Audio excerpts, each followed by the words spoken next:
Pemirsa vlog GC dimanapun Anda berada, berjumpa dengan kita yang akan selalu menyajikan sebuah narasi, cerita, alur cerita film, bahkan sejarah.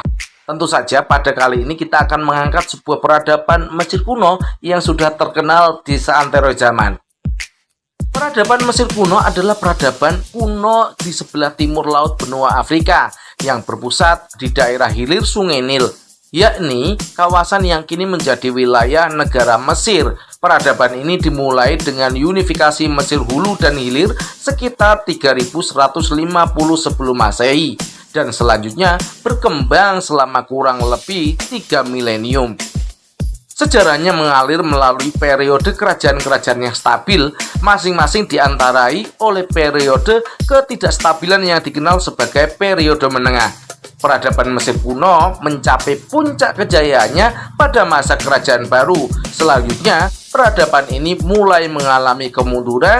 Mesir ditaklukkan oleh kekuatan-kekuatan asing pada periode akhir. Kekuasaan Fir'aun secara resmi dianggap berakhir pada sekitar 31 sebelum Masehi, ketika Kekaisaran Romawi menaklukkan dan menjadikan wilayah Mesir sebagai bagian dari provinsi Romawi. Pada akhir masa Paleolitik, iklim Afrika Utara menjadi semakin panas dan kering. Akibatnya, penduduk di wilayah tersebut terpaksa berpusat di sepanjang Sungai Nil. Sebelumnya, semenjak manusia pemburu-pengumpul mulai tinggal di wilayah tersebut pada sekitar 120.000 tahun yang lalu, Sungai Nil telah menjadi urat nadi kehidupan Mesir. Dataran banjir Nil yang subur memberikan kesempatan bagi manusia untuk mengembangkan pertanian dan masyarakat yang terpusat dan mutakhir yang menjadi landasan bagi sejarah peradaban Mesir kuno manusia.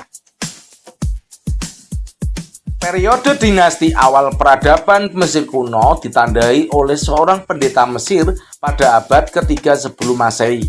Maneto mengelompokkan garis keturunan Fir'aun yang panjang dari Menes ke masanya menjadi 30 dinasti. Sistem ini masih digunakan hingga hari ini. Ia memilih untuk memulai sejarah resminya melalui raja yang bernama Meni atau Menes dalam bahasa Yunani, yang dipercaya telah menyatukan kerajaan Mesir hulu dan hilir sekitar 3200 sebelum Masehi.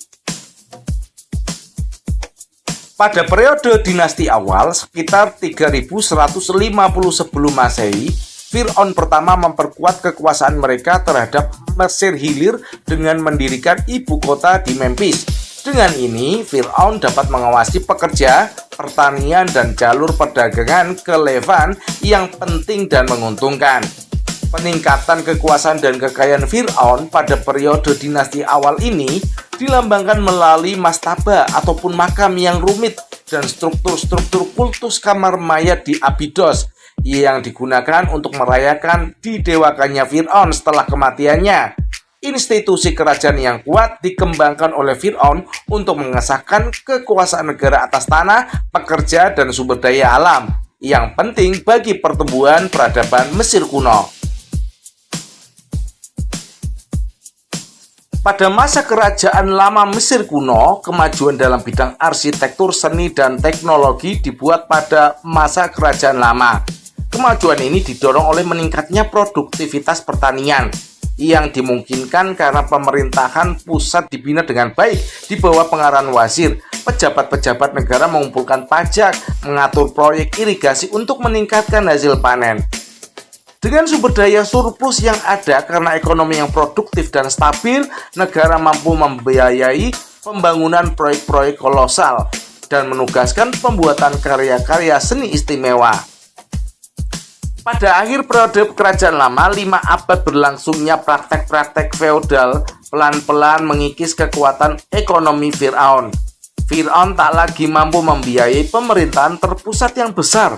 Dengan berkurangnya kekuatan Fir'aun, gubernur regional yang disebut Nomak mulai menantang kekuatan Fir'aun. Hal ini diperburuk dengan terjadinya kekeringan besar antara tahun 2200 hingga 2150 sebelum Masehi, sehingga Mesir kuno memasuki periode kelaparan dan perselisihan selama 140 tahun yang dikenal sebagai periode menengah pertama Mesir. Pada periode menengah pertama Mesir, terjadi kekurangan pangan dan sengketa politik yang meningkat menjadi kelaparan dan perang saudara berskala kecil. Meskipun berada pada masa yang sulit, pemimpin-pemimpin lokal yang tidak berhutang upeti kepada Fir'aun menggunakan kebebasan baru mereka untuk mengembangkan budaya di provinsi-provinsi mereka itu sendiri. Setelah menguasai sumber daya mereka sendiri, provinsi-provinsi menjadi lebih kaya. Bebas dari kesetiaan kepada Fir'aun, pemimpin-pemimpin lokal mulai berebut kekuasaan. Pada 2160 sebelum Masehi, penguasa-penguasa di Herakleopolis menguasai Mesir Hilir, sementara keluarga Intef di Tebes mengambil alih Mesir Hulu. Dengan berkembangnya kekuatan Intef serta perluasan kekuasaan mereka ke utara, maka pertempuran antara kedua dinasti sudah tak terelakkan lagi. Sekitar tahun 2055 sebelum Masehi, tentara Tebes akhirnya dapat menyatukan kembali kedua negeri, memulai periode Renaissance budaya dan ekonomi yang dikenal sebagai Kerajaan Pertengahan. Penguasa terakhir Kerajaan Pertengahan, Amenemhat III, memperbolehkan pendatang dari Asia tinggal di wilayah Delta untuk memenuhi kebutuhan pekerja, terutama untuk penambangan dan pembangunan. Penambangan dan pembangunan yang ambisius ditambah dengan meluapnya Sungai Nil membebani ekonomi dan mempercepat kemunduran selama masa dinasti ke-13 dan ke-14. Dalam masa kemunduran itu, pendatang dari Asia mulai menguasai wilayah Delta yang selanjutnya mulai berkuasa di Mesir sebagai Hyksos.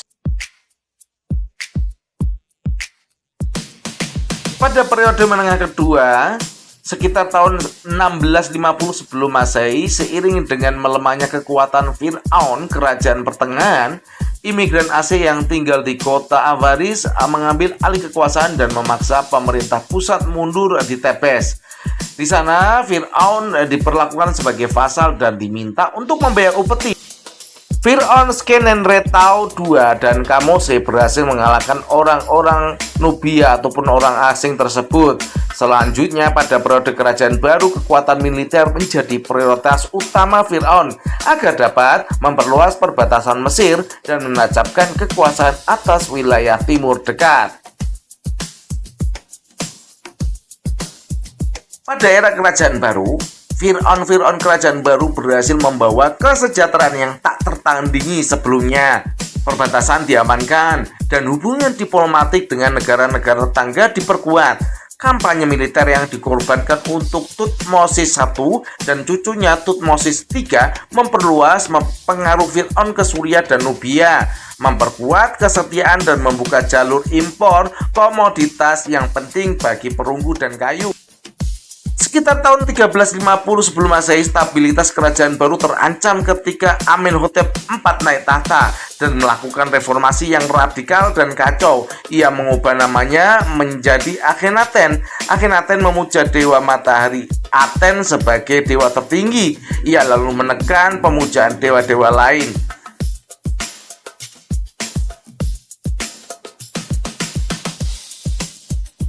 Ramses II naik tahta pada tahun 1279 sebelum Masehi. Ia membangun lebih banyak kuil, mendirikan patung-patung obelisk, kemudian dikaruni anak yang lebih banyak daripada Fir'aun yang lain dalam sejarah. Sebagai seorang pemimpin militer yang berani, Ramses II memimpin tentaranya melawan bangsa Het dalam pertempuran Kades. Setelah bertempur hingga mencapai kebuntuan, ia menyetujui traktat perdamaian pertama yang tercatat sekitar 1258 sebelum Masehi. Kekayaan menjadikan Mesir sebagai target serangan, terutama oleh orang-orang laut Libya. Tentara Mesir mampu mengusir serangan-serangan itu, tetapi Mesir akan kehilangan kekuasaan atas Suriah dan Palestina. Pengaruh dari ancaman luar diperburuk dengan masalah internal seperti korupsi, penjarahan makam, dan kerusuhan. pendeta-pendeta agung di kuil Amun, Tebes mengumpulkan tanah dan kekayaan yang besar, dan kekuatan mereka memecahkan negara pada masa periode menengah ketiga.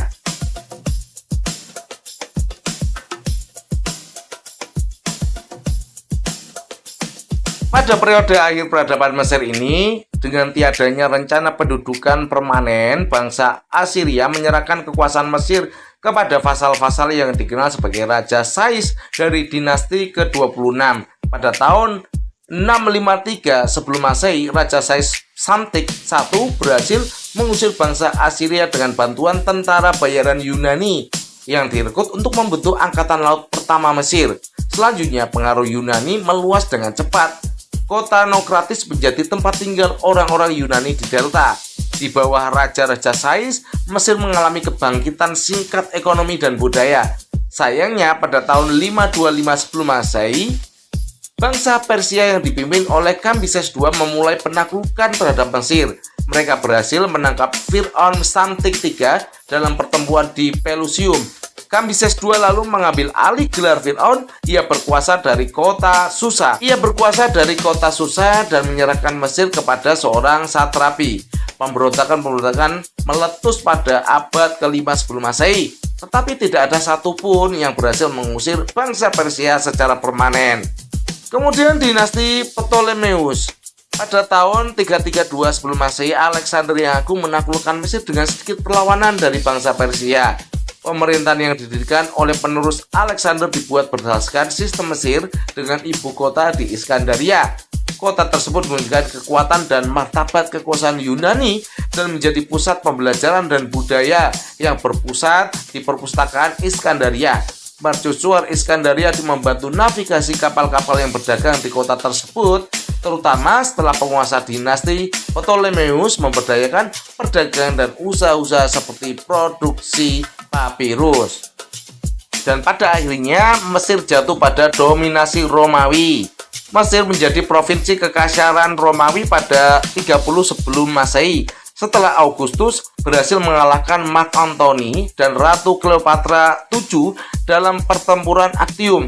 Romawi sangat memerlukan gandum dari Mesir, dan legiun Romawi di bawah kekuasaan prefektus yang ditunjuk oleh kaisar memadamkan pemberontakan, memungut pajak yang besar, serta mencegah serangan bandit. Demikian tadi peradaban Mesir kuno dari periode pradinasti hingga dominasi Romawi. Menarik bukan? Tentu saja ini jadi pengetahuan umum yang sangat bermanfaat bagi kita semuanya. Jangan lupa untuk klik tombol like dan subscribe.